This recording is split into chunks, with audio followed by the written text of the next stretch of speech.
Welcome back. I'm still talking to the political columnist at The Sun, Trevor Kavanagh. Yeah, Trevor, I was going to sort of engage you with the latest catastrophe on the migrant crisis front. 872 came across on Saturday, a record number for a single day this year. Plus other hotels are being commandeered, local protests. It goes from bad to worse. So we'll just sort of file that under another day in Rishi's migrant crisis nightmare, because I wanted to get your views, your review, if you like, of Keir Starmer's cabinet, shadow cabinet reshuffle. Your thoughts, Angela Rayner, has she been downgraded a bit, or has she survived? What's your take on this? Well, the consensus is that Angela Rayner has actually done rather well out of the reshuffle and effectively has been promoted to the Levelling Up Secretary, taking the job from Lisa Nandy, who was very much a favourite of the harder left. The other big stories, if you can call them that, in this almost anonymous catalogue of faces, is John Ashworth, who's been dumped from welfare and the job handed over to former leadership candidate Liz Kendall. But to me, the most worrying thing about this, Kevin, is not these anonymous figures being shuffled around and who will remember their names anyway. It is the promotion of Thangam Debonair, the classical cellist, to the role as Culture Secretary, Culture, Media and Sport. And in this particular context, media is the bit that really leaps out dangerously to me, because Thangam Debonair is on record as being absolutely determined to kill the Murdoch organisation. She says that she wants to bring down the House of Murdoch.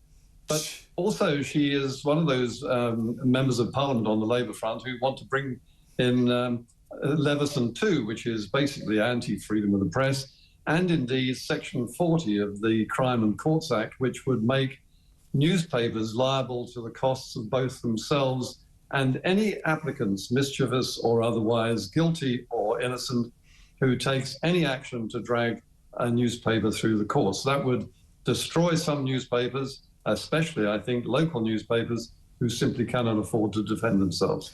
Yes, scrape away the shiny veneer of a lot of Labour politicians and you'll find a free press-hating monster lingering there, waiting to do harm to newspapers. They hate the press, they hate free media, they hate free speech.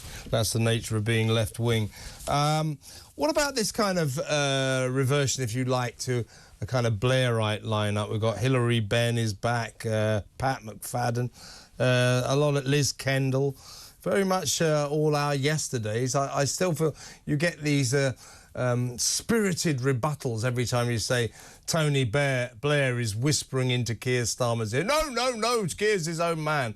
I think he's doing exactly what Tony tells him right now, isn't he? I think that's a shrewd guess, and I think that probably the person who we don't hear much about is certainly bellowing into Keir Starmer's ear is Peter Mandelson, who is always there or thereabouts when it comes to mischief in the Labour Party, particularly mischief when it comes to the Conservative opponents. So, yes, this is a reshuffle that is beginning to show the real hand of Keir Starmer, or if not Keir Starmer, those who are pulling his strings.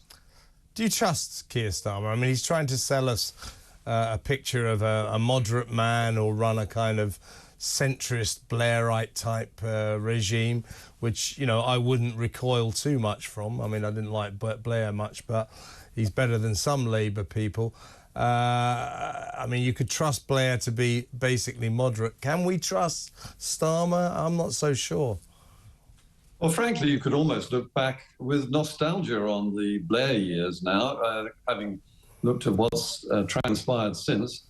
David Blunkett was very good in the Telegraph the other day, talking about the failings, basically, although he didn't label them as such, of Keir Starmer. And do I trust him? Well, I'm on the record in my column repeatedly as saying absolutely not. But not just me. It's not just me that doesn't trust him, nor do many in the Labour Party, including many who are not just Corbynite antagonists. These are people who, in the New Statesman, which is hardly extreme left, coming out and saying that basically he breaks every promise he's ever made. And the one that's looming large is the one by Rachel Reeves saying that no, there will be no new tax rises. We can't raise this, we can't raise that. And read my lips, no new tax rises. Well, we know what happened to the last person who promised that. And a Labour government has no other role but to spend taxpayers' money. And none of its policies will work unless it has the cash to lavish on them. And where will that cash come from? Well, forget about those promises. And can we trust them with Brexit? You can't trust them with anything, frankly, Kevin. Brexit, well, I mean, it will be very difficult to persuade the public if there is a referendum, for instance, to get back into the European Union. We would lose the things we had when we were members, like the rebate. We would lose lots of other things. We would have to join the single currency, which is a disaster.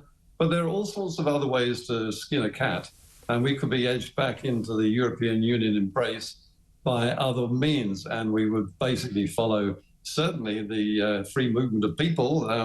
You're upset by the failure of this government to deal with illegal immigration. Just wait until Labour's in power. I love Labour's solution to the migrant crisis.